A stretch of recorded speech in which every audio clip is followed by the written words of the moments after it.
We're in Ephesians 1, 15 to 23. What I want to talk about today is learning how to pray like Paul.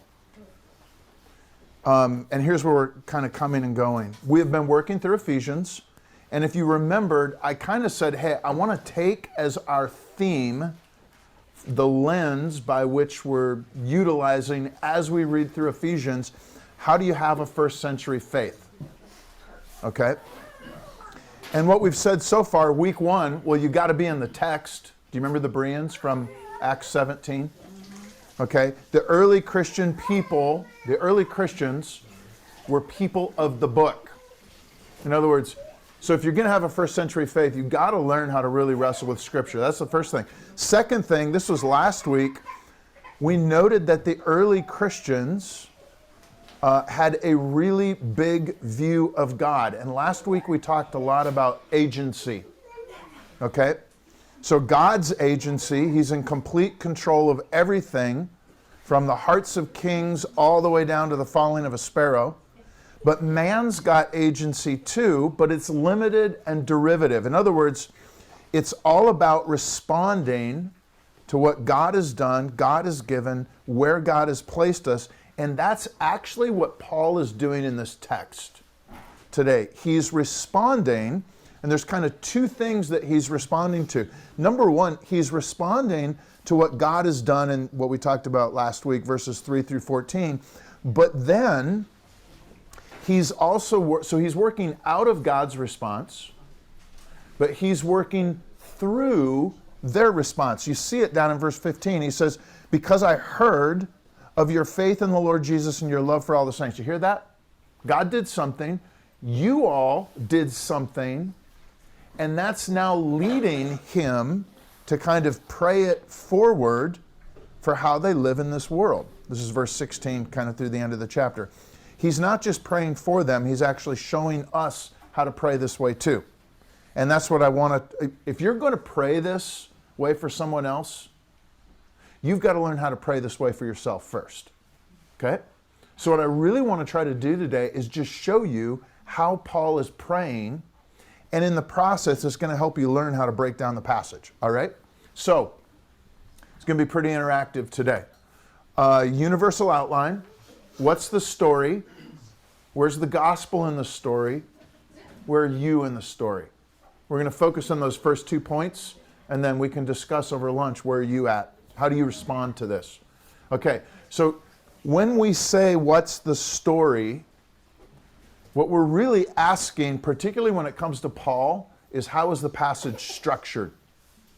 So look at this real quick, and I'm going to show you the basic structure. If you look at verse 15, when he says, for this reason, what he's telling you is his motivation. He's actually kind of giving you the source of the prayer that comes next. And then in verse 16, he says, I do not cease to give thanks. Well, that's the action that flows from the motivation. That's how he's praying. And then in verse 17, he says that, well, now he's going to give you the content of the prayer and show you what it looks like. And then verses 18, 19, and 20, there's 3 specific subpoints that Paul wants for them. He wants hope, he wants riches, he wants greatness. He's talking about 3 specific things. Does that make sense? So what I want to do is just walk you through this basic structure, okay, and what these things look like. And I want to help you break it down. So look at the first one in verse 15, his motivation. For this reason, because I have heard of your faith in the Lord Jesus and your love towards all the saints, ... What he's saying is, in light of everything that God has done in verses 3 through 14, but also because of something they've done, their response, and he's showing us what that response looks like. What are the 2 things that he is observing about them? They've got what? Faith in Jesus and love for all the saints. See that? It's really simple. Oh, they've got faith in Jesus, love for all the saints. Now listen, what does that sound like when he talks about faith in Jesus, love for all the saints? Yeah. Remember when they asked Jesus what the greatest commandment is? Love the Lord your God with all your heart, soul, mind, and strength. Love your neighbors yourself. Very similar. He's going, you have a God word, Jesus word, love, and it's so poignant that it actually overflows into external expression. In this case, he's talking about saints, people in the church, but it clearly included people outside of the church as well. We know that from history, right? Okay, so you see that, and you go, okay, that's... In other words, let me just ask a question. How many of you are looking for those things when you pray for other people? You see what I'm saying? Most of us pray out of our plight, and I'm not saying you can't do that, but what Paul is doing here is he is looking at people, and he's going, the thing I most want to see in people is not actually an absence of plight. It's the presence of love for Jesus, love and commitment for the saints and neighbors. So right there's something very practical where you're just like, oh wow. Paul is saying, hey, here's the attitude to approach prayer. Does that make sense? Okay, look at the piece that comes after that. This would be the next verse. Verse 16, the action that Paul takes. He says, I do not cease to give thanks for you, remembering you in my prayers. There's actually two pieces to this. One is, what's the first one? Thanks. Gratitude. How often are your prayers just like gratitude for what God is doing, as opposed to complaint for what he's not? Now listen, there's plenty of room in the scriptures for actually taking your complaints to God. So I'm not saying you can't do that. But the point is, Paul's prayer starts with gratitude. One of the things that I found incredibly helpful is I just start, what am I thankful for? And particularly, think about this. When you think about other people, what do you, do you find yourself going, I am so thankful. You think of somebody's name, and you're like, I am so thankful for what I see God doing. You actually know that? Who's he giving thanks to? God. So when Paul sees change happening in somebody like Nick, he's not like, man, I am so thankful, Nick, that you're changing yourself. He's like, he is thankful. But he's like, Lord, thank you for changing Nick. Okay? And it's starting by this gratitude for God for change that is happening in other people. Okay? It's directed towards God. God's the one producing it. But Paul is also making sure he's letting them know how grateful he is for them. Malachi. Just a quick note. It's really hard to be thankful in that way if you don't think God has power and good predestination. If God is just like looking down and seeing in the future, it would actually be a little bit mistaken to credit him for the change. You'd actually would need to credit whoever was doing the changing. And he doesn't do it. He actually understands that God is the one who produces, at least this is Paul's view, that God is actually working change in us that we could never have worked ourselves. So he starts, as he approaches God, fundamentally grateful for people. So just think about that for yourself. Are you fundamentally grateful for people? Do you sit there and go like, thank you, Lord? Or do you mostly see like things to complain about in other people? See what I'm saying? Okay, so you've got this motivation of what God's doing, what they're doing. He's responding to what God has done. The action, the prayer, starts with gratitude, but it doesn't stop there. He says, okay, I give thanks, and then what? Remembering you in my prayers. When he says remembering you in my prayers, he's actually praying specific things for them. He's not just like, thank you, Nick's drowning. And he's not just thankful. He's like, Lord, help Nick. Okay? He is thankful, but he goes beyond that into prayer and petition. He's asking God to intervene in their lives. Again, Malachi, to your point, he's got a view of God who has agency and can choose to intervene in people's lives. Okay? Paul, not only does he ask for people this way, he wants people to ask this way for him. you can find other places where Paul says, I need you guys to pray for me. So do you hear how interactive this prayer thing is? It's what we were doing a little bit for Lisa today. We're interceding for other people. So Paul, as he looks at prayer, it is talking about God, or to God, but there's this intercessory aspect to it where there's something about God that he loves it, not just when the person in need prays, but when friends and neighbors of people in need pray on their behalf. Think about Jeremiah 29. Seek the shalom of the city where I've sent you in exile. Pray to the Lord on its behalf. Why didn't he just like bless the, I think he does just bless the city. But the point is, he actually wants us to get in on interceding with God for the sake of other people. How many of our prayers, if we wrote them all down, would primarily be focused about our needs, our wants, our complaints? And again, I'm not saying you can't make those requests, but do you see the others orientation of this? Okay, how do you pray for people? Do you? I actually think prayer for others is actually one of the primary tasks of a leader. So if you see somebody who aspires to be a leader and they are not like actively, regularly talking to God on behalf of other people, they're probably not really the Bible's version of a leader. Does that make sense? It should be just a deep empathy for other people. Lord, help these people. And they pray. Okay, so there's a motivation, there's his action of prayer, and then you get to the content down in verse 17. He's praying that the God of our Lord Jesus Christ, the Father of glory, may give you what? Spirit of wisdom, revelation in the knowledge of him. There's a couple of things going on here that they're all kind of run together. It's not like three distinct things. One of the things he's praying for is enlightenment. Okay? He thinks that they actually need wisdom, revelation, and insight that's not from within themselves. Do you see what I'm saying? He thinks that they need God through the Spirit to actually give wisdom, revelation, insight. All right?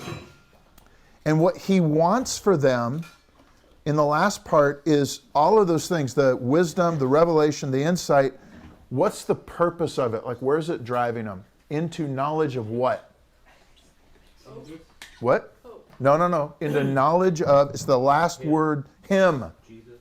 Verse 17. It's just so funny because the Enlightenment in like history is about like questioning outside of like Yeah. outside of religion. Outside religion. Yeah. It's interesting. He's actually, listen, the whole premise of enlightenment, there's a good side to it. Mm-hmm. It's like, hey, you should use your brain. Yeah. That's a good side. But enlightenment thinking, by default, says I can't believe anything unless I can empirically verify it all by myself without, like, very objectively.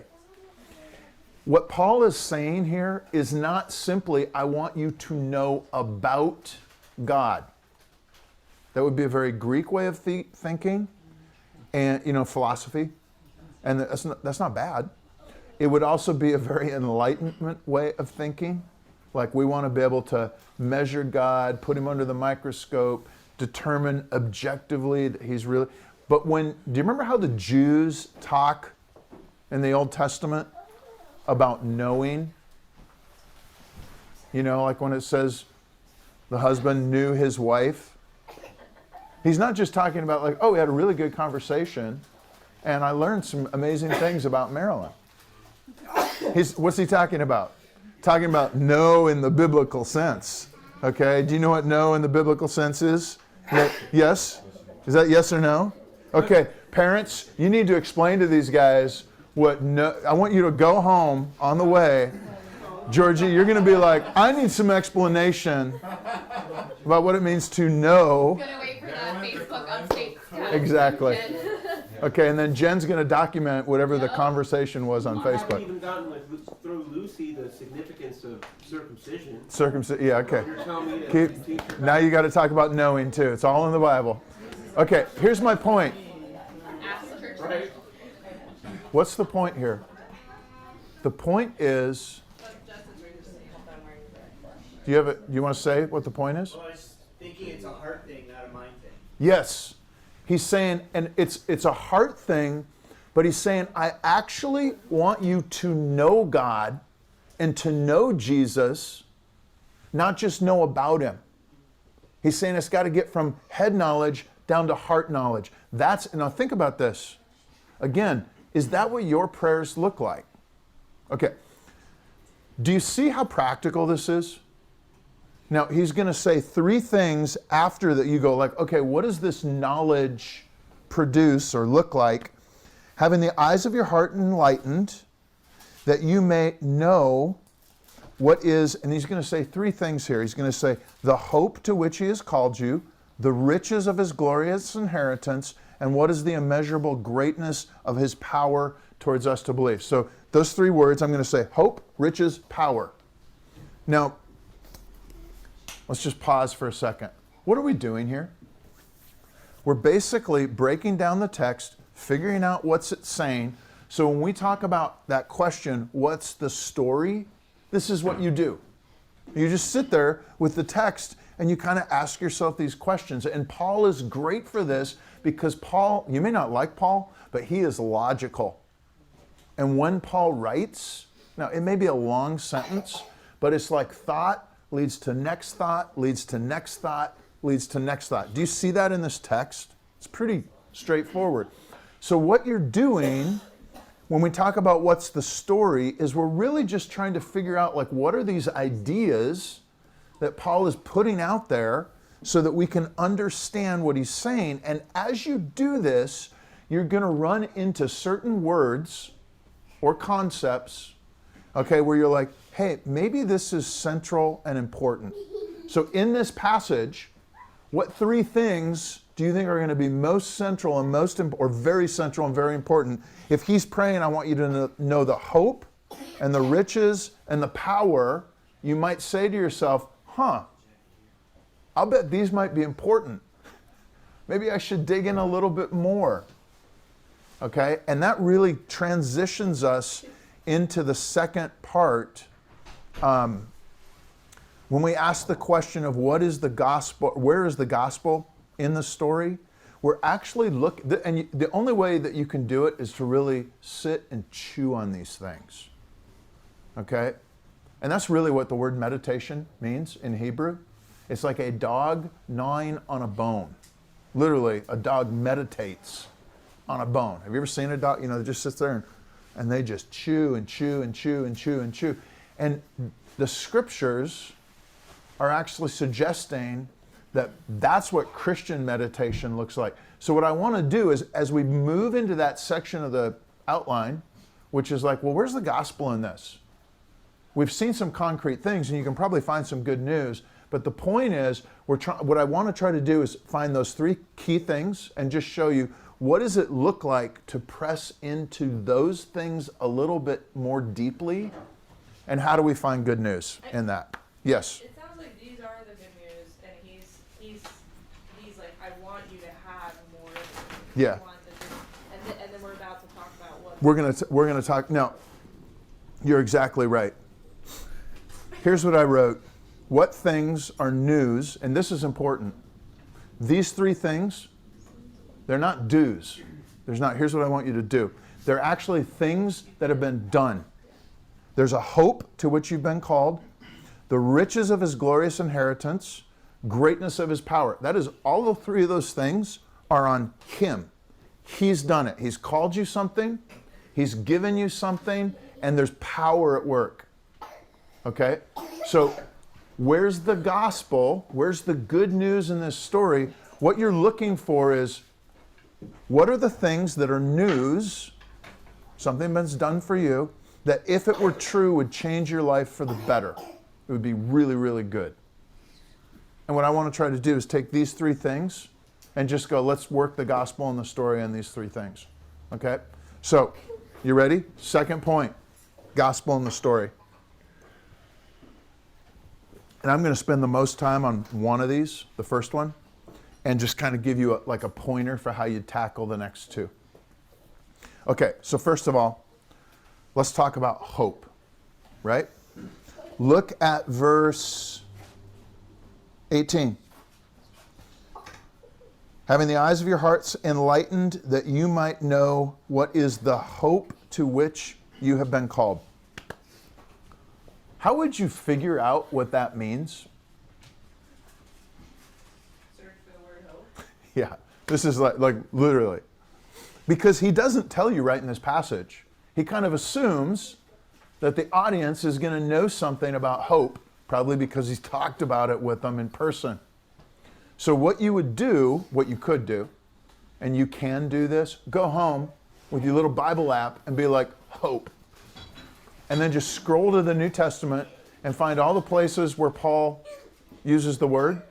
Okay, now I'm going to save you some time, and I'm going to be like, let's look at one place. Flip over to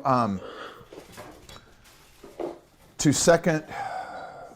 Actually, before you do that, we're going to be in 2 Corinthians, but let me follow my notes. You'd search for the word hope.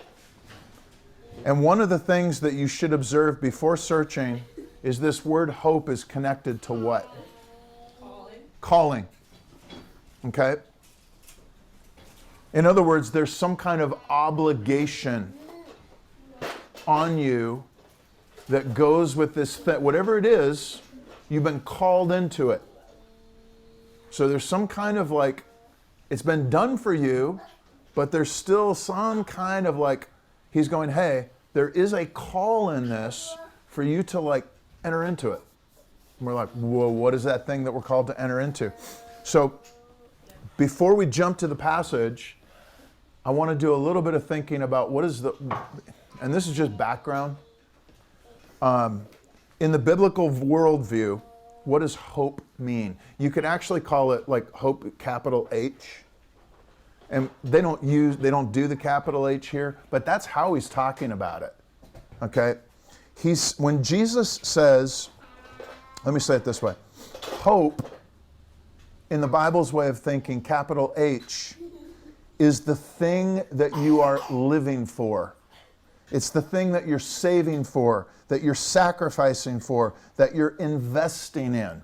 All right? Let me give you an example. When Jesus says, don't store up treasures here on earth where moths eat them, rust destroys them, thieves break in and steal. Instead, store up treasures in heaven, for where your treasure is, there your heart is also. He's talking about hope. And he wouldn't have said that if people did not have problems with taking earthly things and making them capital H hopes. Okay? And what he's saying is, we got to not make some things our hope, and we need to make other things our hope instead. And I just want to do a quick little thought experiment for hopes, capital H. So if you went all the way to the Old Testament, Abraham, what do you think his capital H hope was? Isaac, son. Okay? And really, it's not just oh, I want a kid. It's actually, I want heirs and I want a heritage. Okay? What about Moses? Remember, out of Egypt? What do you think his capital H, what'd you say? Promised land. Freedom. Okay? God with us. In other words, not just promised land, but we actually want God to be our God, and we want to be his people, and that means we need his laws and his rules, and he's going to tabernacle in our midst. You see what I'm saying? Okay. Let's think about David. What do you think one of his hopes was, capital H? Not Bathsheba. What'd you say? The kingdom. Yeah, that he would actually be, in other words, God comes to this little shepherd boy for a nation that is small and lost.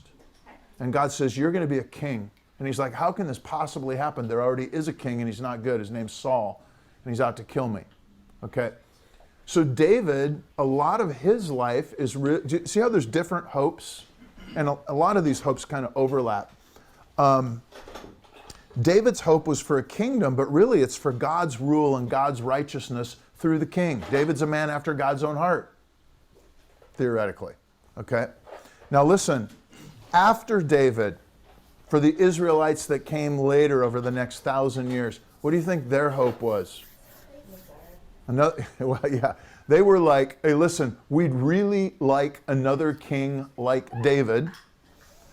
And they got a bunch of lousy kings, and they became basically just, they became the nation that everybody walked over.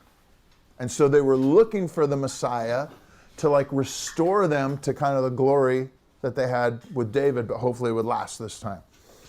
And then by the time you get to the New Testament, the Jews are, a lot of the Jews, some of the Jews are still waiting for the Messiah, but a lot of the Jews are very kind of like disillusioned. Remember how there's been a whole bunch of people that came claiming to be the Messiah, and most of them like died or got killed or led people out in the desert and got all of them killed, you know, like that kind of thing. So what you find at Jesus's time is you find various groups that are all kind of investing in different hopes. So the Pharisees, one of the groups that he critiques a lot, like think about what Jesus critiques. He critiques people who are addicted to wealth. He critiques people who are addicted to power. He critiques people who are addicted to their appearance in the eyes of others. And why would he be critiquing those things unless those were misplaced hopes? Okay? Now listen, what do you think the pagans would have been hoping in? And I'll give you a couple of ideas. There's a ton of answers to this. If you were Greek, you might have been tempted to put your hope in your knowledge, philosophy, or maybe art, beauty, the beautiful life, whatever. If you were Roman, Roman hopes were maybe a little bit more pragmatic, like power, okay? Wealth. If you were a Roman, you might be tempted to put a lot of hope in your career, in your patriotism. I'm a good citizen. You might have put hope in your security, like if I can accumulate enough wealth and power, I can provide for, you know, my family. Malachi. I think it'd be easier to say, like, it's easier to define hope a lot of times based on what you're afraid of, right? Like, hope is the antidote to what your fears are. And so, like, every culture, your fears are going to have different answers depending on, if you're a Greek, maybe it's stoicism. Right? Yep. That's the answer to your fears. Yep. Your pain, pain, your struggle.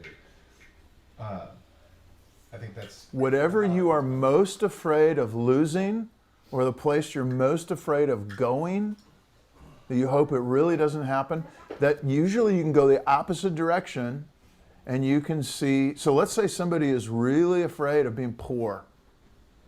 Well, guess what they tend to put their hope in? Wealth. Okay. Let's say somebody is really afraid of being a nobody. Well, what they tend to put their hope in is accomplishment, or maybe a reputation. Let's say somebody is really afraid of not having power, being out of control, being at the mercy of others. They might really invest heavily in trying to put themselves in a position where they have power. Let's say, think about influencers. Okay? They might have a fear of being insignificant. And so they put hope. Now, I think there's probably a whole bunch of reasons why people become influenced. But the point is something, usually exactly what you're saying, Malachi, our hopes are kind of juxtaposed in the opposite direction of our fears. All right? So our fears often show us what our hopes are. If you were a Roman, I think you might have wanted power, wealth, career, security. But what if you were a slave? because most of the Roman Empire was slaves. Most of the early Christians were slaves. You might have had a hope for freedom. You might have had a hope that maybe you could just provide for a family. Maybe you could have a family. Okay? Maybe you could marry. Maybe you could have kids. Maybe you could provide for them. Now, Christianity comes along and says, we have a different hope. Now I want you to flip to 2 Corinthians 3, and I'm just going to show you. Isn't it possible that some of these folks had no hope at all? Say that again? Some of the people in this audience, they didn't have any hope. I think that if he's talking to Christians, he's writing to a church. First of all, I think everybody has some hope. Even a homeless person, when Arthur used to come to our door, his hope was if I could just get $5, everything would be better. And it's like, no, you actually need a bigger hope than that. Okay? So I think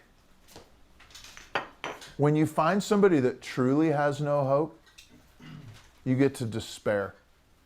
And that leads to a pretty dark place pretty quick. Now, I do think there's people like that. But I think in this audience, Paul is reminding people, like he's not defining hope here.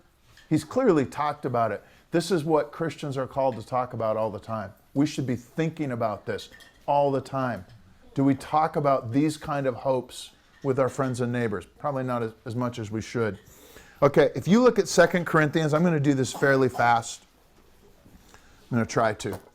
I'm going to do it really quick. Look at 2 Corinthians 3:12. Since we have such a hope, we are very bold.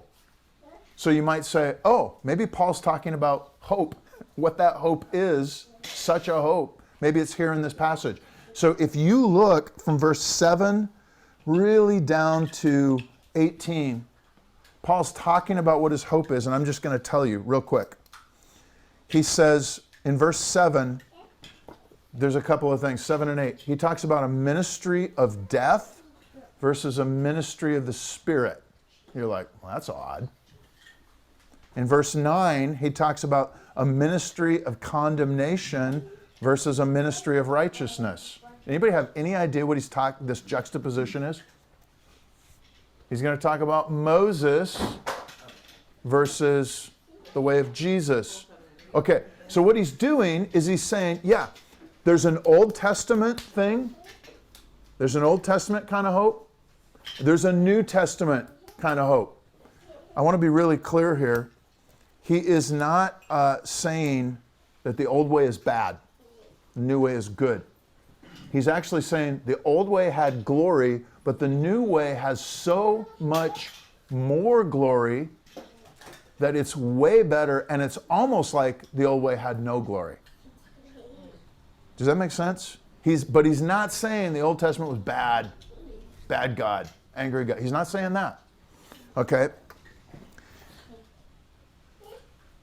What he is saying is that God is more present now in this new way, Christian times, than he was in the old way with Moses. And you go, how was God present with Moses? Do you remember when Moses got the law? He went up on Mount Sinai, and when he came down with the 10 Commandments, everybody was scared because his face was glowing because he had been with God. And what's interesting is the text says, I'm doing this really fast, it says that Moses covered his face with a veil, but it's not so that people wouldn't be scared. It's because the glory was fading. In other ways, in this Old Testament way, one person went up and they got this brief exposure and they're like glow in the dark bright, but it doesn't last very long. And what he's saying then is there is a new kind of presence in the New Testament that's not just for Moses, it's for every single person. And it doesn't just last a little bit, it lasts forever. Okay? And instead of like needing a veil, it actually has an unveiling effect where we gain insight. Okay? The veil is lifted. This is in verse 16. You get the Spirit of God. You get freedom. You get vision. You see the glory. And right down at the very end, in verse 18, he says, we're being transformed into the same image from one degree of glory to another. In other words, we start to become more and more like Jesus. So here's the point. Paul is saying there's a new reality and a new hope, and that hope trumps all the other hopes that you guys have been living for. And this hope is nothing less than God present. You can encounter him face to face. You don't need Moses now. And it changes you in a way that gives freedom and enlightenment and actually a kind of glory. Okay, do you see what I'm saying? He's saying, that's what you guys, let's go back to Ephesians for just a second. And that would be an answer to like all kinds of fears. Yes. He's going, every single one of us has fears. We're afraid that we won't be taken care of. He's going, now listen, guys, come on. You have presence of God. Okay? Remember, hope is the thing that you're living for. Ask yourself, is 2 Corinthians 3, is that the kind of thing that I'm living for? Is that why I'm getting into Christianity? Because I actually want God's presence in my life in a new and powerful way? Okay.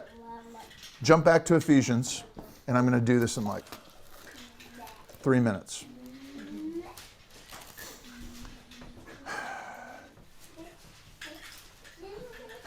I want you to know the hope to which you've been called, the riches of his glorious inheritance, the greatness of his power. Okay, we could spend just as much time as we just did on that one passage talking about the riches of your inheritance and talking about the immeasurable greatness of his power. I'm going to just give you a quick little pointer. When he says the riches of his glorious inheritance, he is saying that you and I are sons and daughters of the King. And as such, you have incredible resources, assets, everything you need to accomplish what he has in mind for you. It's been given. It's available, right? In other words, you have this hope of God's presence, but there is a purpose to that presence, and everything you need is fully funded. Now listen, do you know what holds us back most of the time from doing what God calls us to do? Doubt. Doubt. Not believing there's the resources available. I don't have time. I'm not spiritual enough. I've got all these other things going on in my life. Okay, maybe if I had a partner, maybe if I had more friends, maybe if I had a better church, maybe if I had a better pastor, okay, maybe if I could read my Bible more, maybe if I had a better job, maybe if I had the financial security taken care of. Do you see what I'm saying? We do all of these things we think we don't have, and he's going, no, you got it. You got what you need. Now listen, there's another passage. Paul says, we have been lavishly funded. Where do you actually see the funding in the book of Ephesians? In the gifts in chapter 4. He's going to say every single person has been given spiritual gifts. In other words, you have all been gifted for something. Okay? Now, so you can read through that and go, somehow there is purpose and intent, and it's tied to your giftedness. He actually wants you to be utilizing the gifts that he has given you. You have the resources you need. There's a passage in James chapter 4 where he says, you don't have because you don't ask. Or when you ask wrongly to spend it on yourselves, on your passions, your pleasures. So part of the reason is we don't understand what we've really been gifted for. We just want God to come bless our little world. And he's like, no, I actually want to give you a whole different world and a whole different set of things to be a part of. Okay, that's the glorious inheritance. Here's the third thing, the immeasurable greatness of his power, down in verse 19. I just want you to see something here. He says, the immeasurable greatness of his power towards us who believe, according to the working of his great might that he worked in Christ when he what? Raised him from the dead. Do you catch what he's saying there? He's saying the power that raised Jesus is actually at work in you already. Resurrection power. Now listen, how many of us rarely feel resurrected? You know, we're like, I'm not feeling it. I'm tired in the mornings. Everything hurts. Okay. He is saying, I want you to understand that the power that raised Jesus from the dead is at work in you. And you go, well, how would that be really great news? Well, part of it would be, if the power that raised Jesus from the dead, would you have any, theoretically, if you really believed in that and you thought it was at work in you, what would it do about your view of death in the future? Give you great hope, right? You'd be like, hey, well, I don't have to worry about the death that is coming because this power is already at work, you know, like I got it. But there's something else here that I just want to point out, and I've never seen this before. He's talking about resurrection power, and then down in chapter 2, verse 1, do you know what he says? You were dead. What's the tense on that? Were. What does that mean? You've actually been made alive. He says it down there in verse 5. In other words, there's a connection here. He's not just talking about Christ being made alive.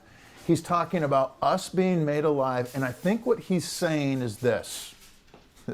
I'm going so fast here, but I want to tie the bow on it.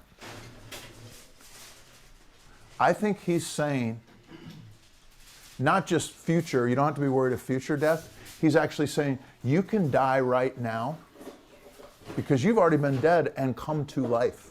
Do you remember what Jesus says? Take up your cross, follow me. If you seek to save your life, you're going to lose it. But if you lose your life for my sake in the gospel, you're going to find it. In other words, following Jesus involves a kind of dying. And dying is really, really hard. Romans 18 says, if you live according to the flesh, you'll die. But if by the Spirit you put to death the deeds of the flesh, you'll live. So in other words, the thing that we need most is we need to learn how to start dying to ourselves. And he's going, guess what? You already were dead and come alive. That means you know that you can die. You actually have more power than you recognize. It's available, this resurrection power.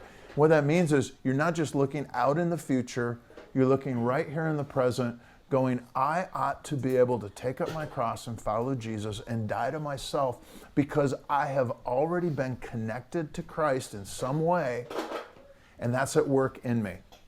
So these are the three big things. You've got this incredible hope, which is God's presence right in our midst right now to everyone who follows Jesus. Second thing, you've got all of these resources, and they're given not to serve yourself, but to serve other people and to build up the body and to love neighbors.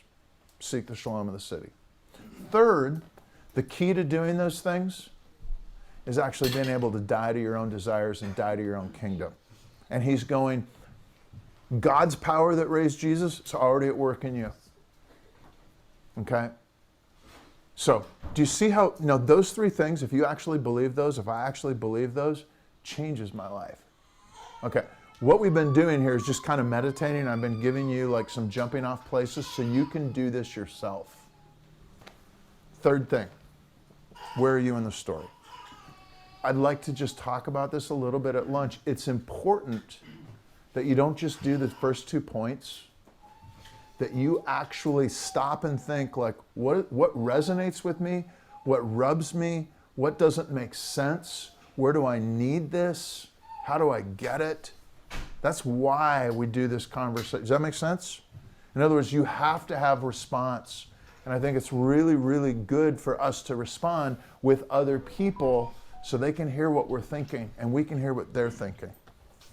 All right? You feel like fire hose? A little bit? Okay. See, we easily could have spent 3 weeks on that. We just did 3 weeks in 1 week. Okay? But we're moving through Ephesians. Let's come to the Lord's Supper, and then we'll eat together, and you can share what you're thinking. All right?